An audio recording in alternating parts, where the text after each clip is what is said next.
Hi guys, Dr. V here with Megan, and she is my business partner. She co-owns Oak Grove Chiropractic with me, and she also owns, or is the CEO. Executive director. Yeah, executive director of Excolta Health and Wellness, which is a non-for-profit organization. But I am here today to do a little interview of her. She likes to torture me. I love boils down things. It's so much fun. Okay, so my first question for you is, what do you wish more people knew about your profession, whether that be through Oak Grove Chiropractic or Excolta? What do you wish more people knew? I wish more people knew that when they come in for their appointments, ultimately, when it comes to like the billing realm of things, we want to do what is best for the patient. And so in like what we call our report of findings visit, right? Like the second patient with the visit, we're going over their specific condition, the pain that they're experiencing, the treatment, kind of what you and Dr. K are thinking like would be the best course of action to get them out of pain. We also go over that financial piece with our patients. And I always say in that report of findings, like when we opened, and I know when we were looking for clinic space, right? Mm-hmm. We opened in Oak Grove, Missouri, which is like a population of 8,800 people. Like we didn't open downtown Kansas City because we wanted to pump out and see hundreds of patients a day and get as rich as possible. Like that was not our premise of opening. Our idea was to serve the Oak Grove community and its surrounding communities and to bring pain relief, holistic pain relief, right, to Oak Grove. And I wish patients kind of knew, like when we stand on that foundation of who we were when we opened in November of 2018, like if it's more expensive to bill your insurance than to go out of pocket, we're going to tell you that. Like at the end of the day, it's your choice, right? Mm-hmm. Like you can say, no, I want to bill my insurance because I'm paying for it anyway, or because I know I'm going to meet my deductible later this year. All valid reasons for wanting to bill your insurance. But we have patients who are small business owners or who they have high deductible plans through a major corporation, or that insurance policy, that specific policy doesn't cover things like exams or therapies or even specific conditions, those certain diagnosis codes that a certain patient may have, that policy may not cover it, right? And so if, whether it's me or if it's Yvonne who's working the desk that day, we're going to look at what that coverage is and we're going to let the patient know, like, hey, it's actually cheaper for you not to bill your insurance. Not because we don't want you to bill your insurance or we have something against insurance companies, because it's truly cheaper for the patient to go out of pocket. And so, every patient has the right to make that decision if they want to bill out of pocket. But I wish more people knew, like when we opened in 2018, it was to truly help people. And if we know of a more cost-effective way for you to receive your care and your treatment, we're going to tell you about it. Mm-hmm. Yep. We do offer what's called a time of service discount for cash patients. And then there are a few people that go through the VA, and the VA does cover, they pay 100% of their care. And so they typically have to get a referral from their primary at the VA. And we are very veteran friendly. We see a lot of vets here. Okay, second question. Okay. What did you want to be when you were a kid? I don't know if it's really what I wanted to be as a kid, but my mom always used to say, you need to be an attorney because you argue about everything and you always have valid points. And I'm sure that is like the bane of your existence. She's not wrong. It's like the bane of your existence to this day, and maybe some other people in my life. I'm sure my husband could definitely testify to this.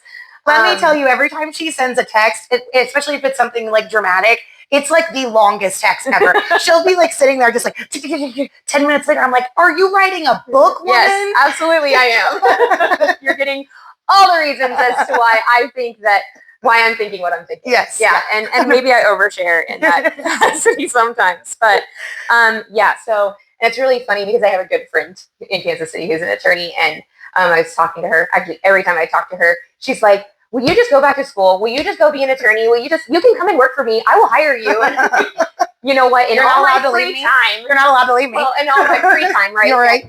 Going back to school and raising kids and going to activities. Yes. And, now also running a nonprofit. And so I'll touch just a little bit on that because I think, Excolta Health and Wellness has been our idea, right? Mm-hmm. Since 2019, right? Shortly after we opened, we contracted with the VA to be part of their community care network. And then we started to really quickly see that healthcare disparity gap between what veterans and first responders need in terms of care, and not just chiropractic, but we saw it mental health, we saw it primary care.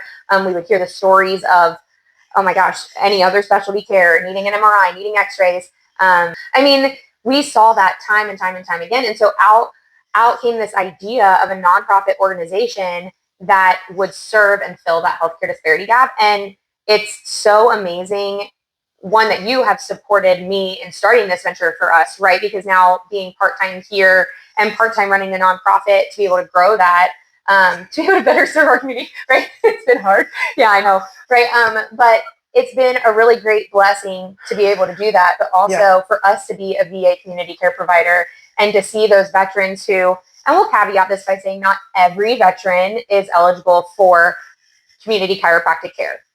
It's the VA, they're going to put all their red tape on it. You have all your hoops and your hurdles. You have the qualifications that you have to meet, right? But for those who are eligible, it's amazing that we can be an option for them. Yeah. Yeah. I mean, I feel like especially within a lot of our healthcare now that you get that, you go to a doctor, they collect their copay, and a lot of times they're just like, okay, well, we're going to send you to somebody else.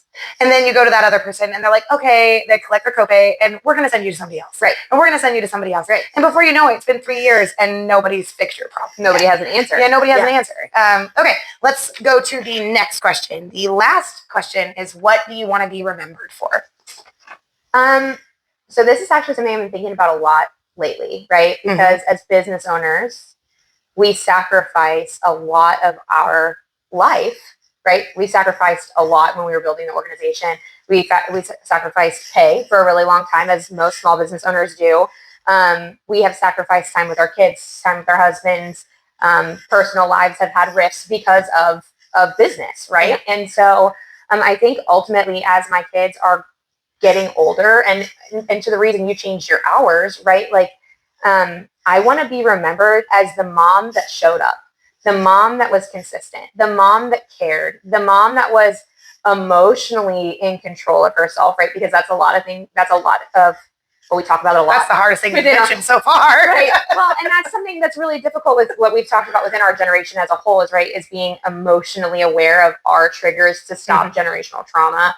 And I know I'm kind of getting hippy-dippy in this, but that's what I talk to my kids most about is like, shoot, I told my 11-year-old last night, like, hey, if you see mom is getting really upset, you know how I say, do you need a break? Like, I want you to say, hey, mom, do you need a break? Because it's okay for my kid to hold me accountable to the same standard that I'm setting for them, right? Like, yes, I'm the mom. Yes, I'm your parent. Yes, it is my responsibility to make you into the best version of you and in our home through God's eyes that you can be. Right. But it's okay for you to say, hey, mom, do you need to take a minute? Yeah. Just like I would if my 11-year-old or my 9-year-old is completely unregulated, right? And so that's what I want to be remembered as, is the mom that was there, that cared, that showed up, and that knew she wasn't perfect. And my kids saw, like, you know what, my mom sees she's not perfect too. It's okay if I'm not perfect. Yeah. You know what I mean? Yeah, 100%. Yeah, my kids would never be like, hey, mom, do you need a moment? They'd be like, hey, mom, can you go get me that cake? Can you go do this? Can you do that? Have you done this yet? And there's no, hey, mom, do you need a moment? It's, what? What do you want? Gremlins. Okay. Well, it's definitely something that, I mean, we're not perfect at it. Okay. We're working on it.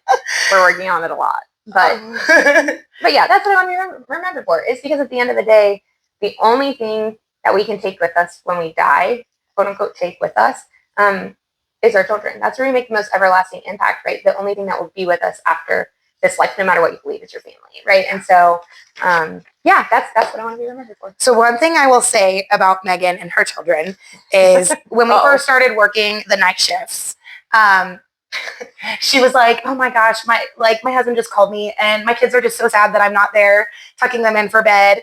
And I was like, oh yeah. My 11-year-old sending me text messages, when are you going to be home? Yeah. And I'm like, okay. So I get home and my kids are not happy to see me home. They are rushing around the house trying to pick up their crap off the floor that they're not getting in trouble from their father. They haven't put their shoes away, and they're like, crap, mom's home, and they're running Have they around. even eaten dinner at this point? Yeah, they have, but they've only eaten 4 bites, and then they stopped eating their dinner, and they went through the snack drawer and ate 4 cheese sticks, Right. and some gummy snacks, and some gummy snacks, whatever it is in the snack drawer. So yeah, I find it hilarious that her kids miss her, and my kids are like, crap, mom's home.